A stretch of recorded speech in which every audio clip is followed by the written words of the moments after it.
Are you frustrated with the lack of engagement you get on social media when you post a beautiful portrait session that you worked really hard on? Wondering why you don't hear back from clients after sending them your portfolio? Or do you just want to create more interesting and striking photo shoots with models, non-models, or friends? Well, stick around because I am going to share with you the secrets to what moves the needle and will help you instantly improve your portrait sessions. This information applies to photographers looking to open up their scope professionally, but also for your personal work or if you're doing something like TFP shoots. Who the hell am I to be offering you this advice? Great question. So I am in front of the camera just as much as I am behind it. And I used to do a lot more modeling than actually photographing. So I feel I can offer some expertise in the realm of posing and how to interact with models and really get the most out of them on a shoot. Whilst I don't do a lot of portrait work myself, I do a lot of brand work that involves me being in front of the camera. And this involves me having to concept an idea from start to finish and tell a story through the shoot along with my partner. And I feel that these skills are the most important to the process. So if you are seeing a lot of shots here that are of me, that is why. So let's get into some tips on how to nail your portrait shoots and create striking, outstanding work that is going to grab attention.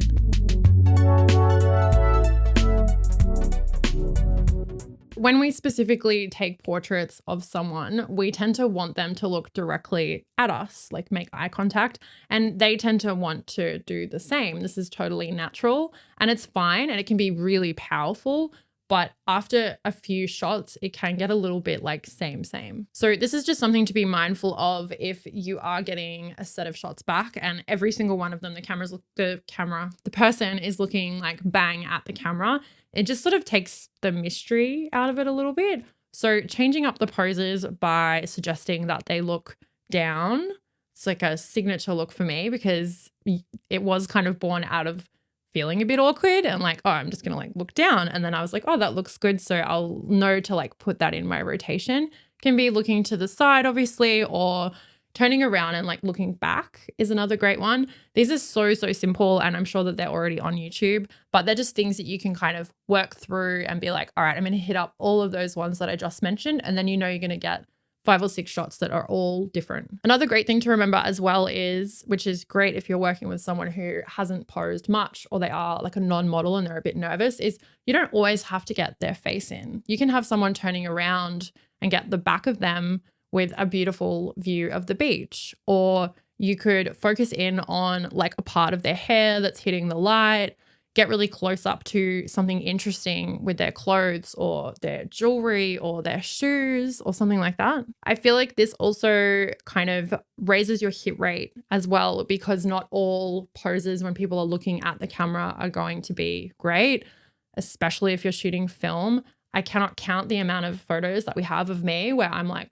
mid-eye close or, you know, and it's like not the best shot. So this will really help to mitigate that by focusing in on something that's not of someone's face or getting them to, turn around or just do something else. Even like looking in like a handbag, and that can help to kind of like bring the story along. Maybe someone's walking, they're going somewhere, they're doing something, they're looking in their bag, like all that kind of stuff. I like to try and create really kind of effortlessly cool photo shoots. And I find that when things seem a little bit more kind of candid, then they just sort of look cooler. Like I was doing this thing and you just happened to take a really cool photo of me while I was doing it. And that can be a really hard thing to create without it actually just sort of happening. But I think removing so much eye contact with the camera really helps to do that.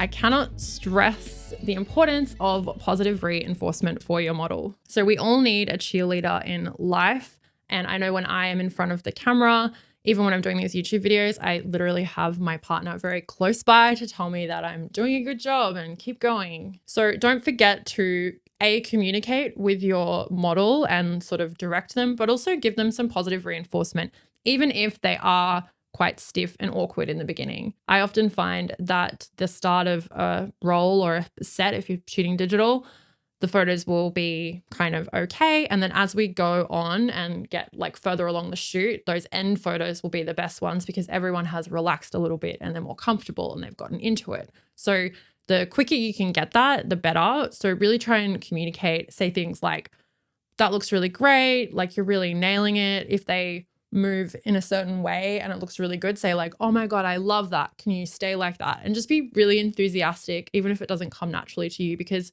it's really vulnerable being in front of a camera and you want to make that person feel comfortable just out of respect to them, but also for the sake of the photographs. Another thing to do is to involve the model on the shoot. So recently I did a really fun shoot with a friend who owns a bar for a brand. And she was, kind enough to give up not only her space, but her time to do this with me. And I was kind of stuck for like where to go next with the shoot. And she suggested hanging the bags in a certain area. And I was like, oh, that's so good. Like that's genius. And it ended up being a really great shot. So running with their ideas or saying, is there anything that, you think we should do? Or like, what do you feel like doing next? And just giving them that opportunity to contribute because they are part of it. They're not just like this thing that's there to be kind of objectified.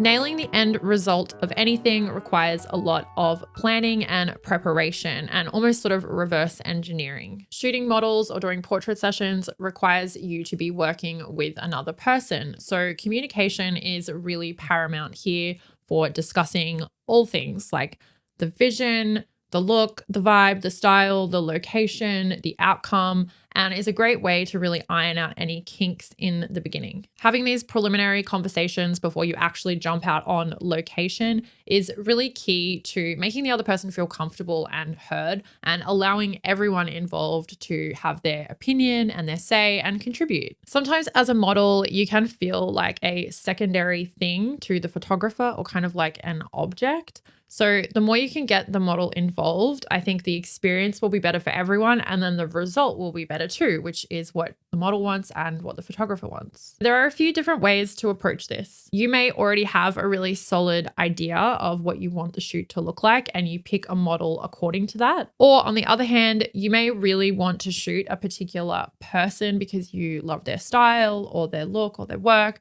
but you're not exactly sure what the context of the shoot will be yet. This is a great opportunity to have those first conversations and ask the model and the people that are involved what kind of photography they like. Get them to send you examples of things that they are loving. What kind of style do they have? What's their inspiration? Is there anything that they have wanted to specifically recreate or do before in a photo shoot to kind of bounce ideas back and forth and get them excited for the experience? I feel like the more input you get from other people, the better an idea comes together, to a point, obviously.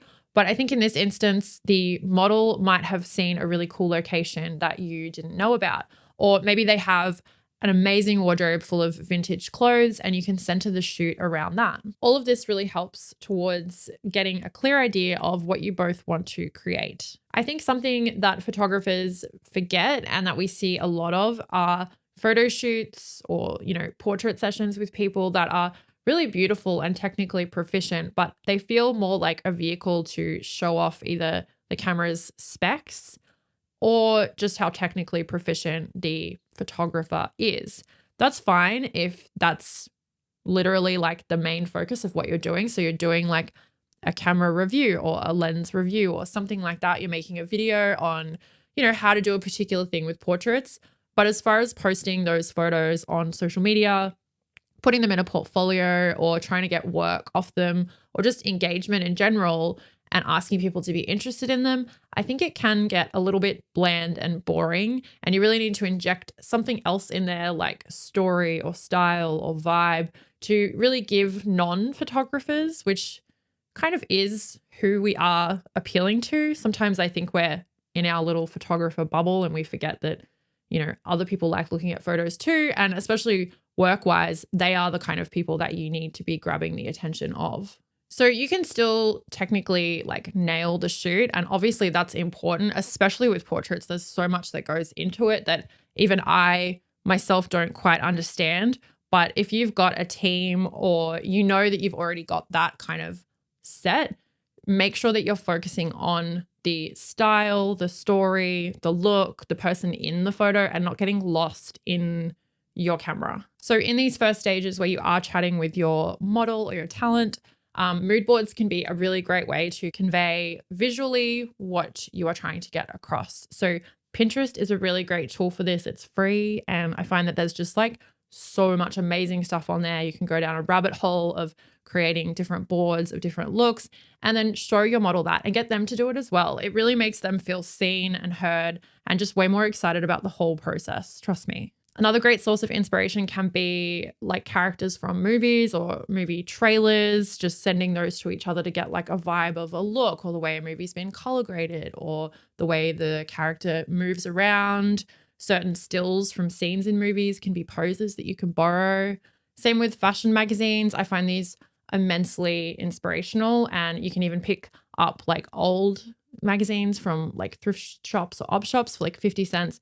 Flick through and look at the advertising. You can make like a collage or send photos to each other of that, and just really put a lot of effort into this stage, because I think this is one that gets overlooked.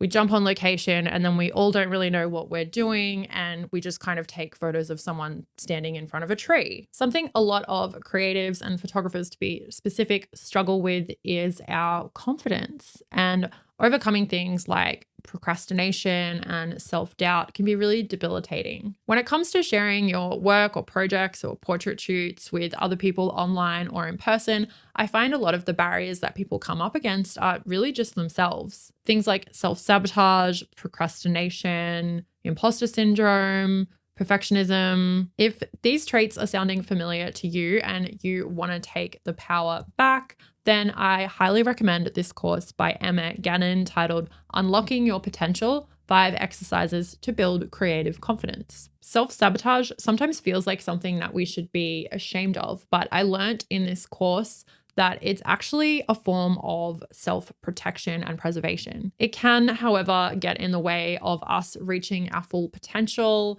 and our goals, doing the things that we really want to do, and kind of get in the way of our happiness, really. Course creator Emma Gannon actually wrote a book called Sabotage. So she has lots of research and information to back up the exercises that she walks us through in this course. You will identify your patterns, learn how to deal with comparison, and silence your inner critic, and move through the mindset barriers that are likely holding you back. I personally struggle with feelings of doubt and fear the more I progress through my career and with how much I share online. So this course was really helpful for me. So whatever stage you're at with your personal or professional life creatively, I think this one could be a real game changer. I think this is a great resource for anyone wanting to get out of their own head and start really owning their success. Whether it's this course or one of the other hundreds available at Skillshare to help you break into a new creative industry, find a job that's right for you, or master a new skill in photography, videography, or editing, I think we are all learning that there is no one size fits all anymore, and you are not just your 9 to 5. So why not click the link in the description and try it totally free for yourself today? The first 1,000 people to use the link will get 1 month free of Skillshare. Thinking about our future can be intimidating, so let's take the pressure off by starting small and starting here. Thanks to Skillshare for powering today's episode.